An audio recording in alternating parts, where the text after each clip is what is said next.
share with you this Honda CBR 1000. We're going to be doing a detail, some paint correction work to the plastics. I'm doing some wrap work to this section because it's getting damaged, just to protect it and keep it looking cool, and really just getting this bike looking awesome. So I thought I'd do a bit of a DIY and show you how to go about detailing your bike. It's not a crazy process, and this one isn't one of my intensive ones due to the customer's budget. So first things first, we're going to use snow foam. I've got a little bit of citric APC mixed in. We're going to snow foam the bike out, let it dwell, agitate it, snow foam it again, rinse, wash and decontaminate. So let's get on with it.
correction work to the plastics is now done, single stage.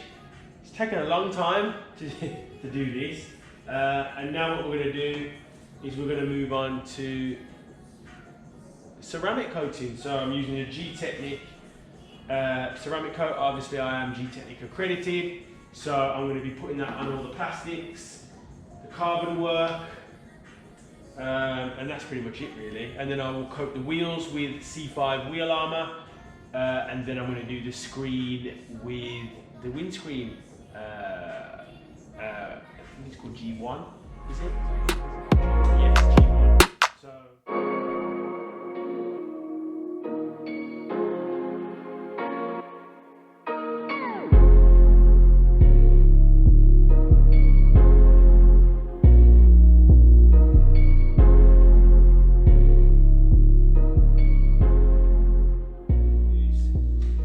Tyre valve and start there. So the wheels have already been deep cleaned. Go all the way around. Back to the tyre valve and then start on the spokes. It is a little bit awkward to get